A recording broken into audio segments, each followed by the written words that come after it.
Ini termasuk mobil simpanan orang-orang yang cukup langka, 6-speed manual, 7-speed CVT, dan dibilang jelek nggak, cuman ya segitu gitu loh. Kalau lu bandingin sama Camry ya langit dan bumi karena beda kelas. Kalau gue disuruh milih, kalau misalkan gue mau beli hybrid second, gue akan cari bengkel mobil yang tepat. Ayo ke dokter mobil aja. Jujur, cepat dan juga lengkap.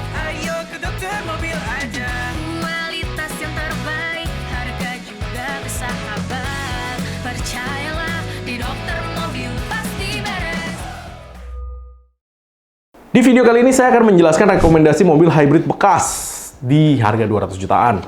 Oke, yang nomor satu Prius Gen 3 2009 sampai 2015 itu harganya sekarang 160 sampai 200 jutaan. Ini sih udah pasti ganti baterai ya bro ya. Kalau tahun segitu sih udah pasti baterainya bermasalah, dan kalau ada yang bisa repair sebelum kita, monggo. Kalau nggak ya tunggu kita yang bisa repair, karena ini memang ketika kemarin gua ke tempat teman-teman kita itu mereka terima Prius ini banyak banget sama Camry dan Lexus ya waktu itu. Ya pas kemarin gua kesana lagi banyak Toyota sih sama Lexus sih sebenarnya sih. Nah, sebenarnya harganya 160 sampai 200 jutaan. Yang paling mahal adalah baterainya. Kalau Prius gua dulu waktu kuliah juga udah pernah pakai, karena ini kan 2009 ya. Setahu gue pakai Prius Gen 1 deh dulu deh waktu masih kuliah. Gue pernah kerja di pemerintah sebagai sustainability engineer, dan karena mereka memang mulai merambah ke sustainable, mereka beli Toyota Prius yang hybrid car gitu loh. Nah, jadi Prius hybrid ini ketika lu jalannya pelan-pelan itu dia 0 sampai 60 km per jam dia masih pakai motor. Di atas 60 km per jam mesinnya nyala untuk dorong si roda. Nah, ketika misalkan lu jalan turunan gunung itu biasanya mesinnya ngecas si baterai gitu loh. Itu masih yang teknologi itu ya zaman itu ya, dan itu cukup keren sih. Dan memang ketika gue pakai sih hampir sebulan bro kagak pernah isi bensin bro, serius deh. Itu ngirit sih ya kan, cuman lu harus tahu bahwa desainnya Toyota Prius zaman itu ya begitu gitu kan, sama dengan Camry dengan Lexus yang hari-hari itulah ya gitu loh. Tapi spare part sampai sekarang ada di Indonesia, nggak ada di Malaysia, ada, jangan khawatir. Jadi nggak terlalu susah-susah banget, tapi ya harus impor dalam bentuk baru, nggak boleh second. Honda CR-Z 2010 harganya 270 sampai 300 jutaan. Ini yang hybrid ya.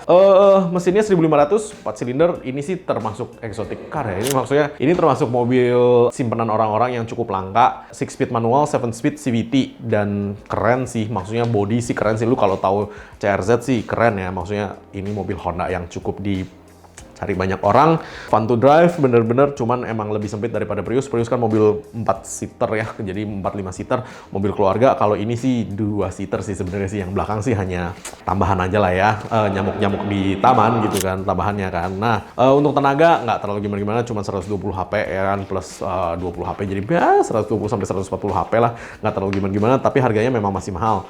Harus diingat ya, spare part elektrik Honda yang CR-Z ini lebih langka daripada Prius, jadi di luar negeri pun nyarinya agak-agak susah. Kalau Toyota Camry Hybrid yang ketiga nih, harganya dimulai dari 220 jutaan. Memang betul ini mobil ngirit banget. Mungkin dalam kota itu bisa 1:17, 18, luar kota bisa 1:15, 14. Transmisinya CVT, ganti baterainya cukup mahal, ekspensif, tapi spare partnya ada. Seperti yang tadi gue bilang, ada customer gue yang ganti baterai itu sekitar 68 juta. Kualitas sih jangan lo tanya ya, duduk di dalam Camry ya udah pasti enak lah ya gitu kan. Hybrid pajaknya sekarang murah, jadi lu boleh cari keringanan pajak dan lu ke Samsat untuk ngurusin itu. Dan sebenarnya sih dari semua hybrid gue masih suka Camry Hybrid sih, karena maksudnya lu dapat mobil Camry, duduknya enak, hybridnya juga bagus, tapi memang spare partnya ekspensif. Yang keempat, yang paling murah di antara hybrid semua adalah Suzuki R3 Diesel Hybrid 2017-2018. Pertama kali keluar diesel hybrid ya kan. Nah, harganya udah sekitar 130 jutaan. Barangnya langka, maybe di lapangan itu kalau muncul langsung disikat orang, karena emang bisa 23 km per liter sih. Jadi emang bener-bener ngirit sih di mobil sih. Nah, tenaga udahlah ya, namanya mobil begini nggak usah lu cari tenaga banyak-banyak. Baterainya nggak terlalu gede, baterai hybridnya nggak terlalu gede, makanya dia bisa lebih murah, tetapi itu pun masih sekitar 30 sampai 40-an juta ya, tergantung dari lu dapet spare part apa. Tapi Suzuki masih paling murah hybridnya sampai dengan hari ini. Cuman ya interiornya lu dapet interior R3 bro. Ya segitulah ya gitu kan.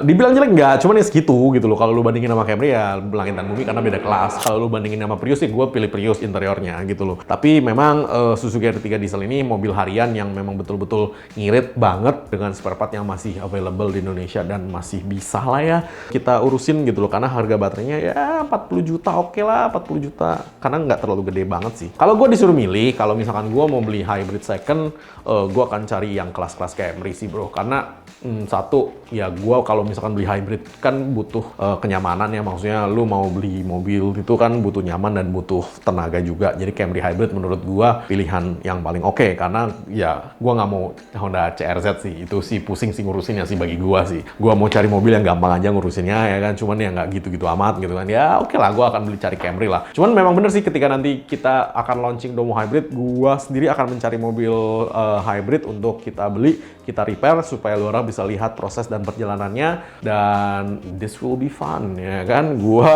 jagonya engine, transmisi dan AC ya kan. Sekarang kita tambahin hybrid dan EV ya kan. Jangan lupa subscribe, like dan komen di YouTube kami. Thanks.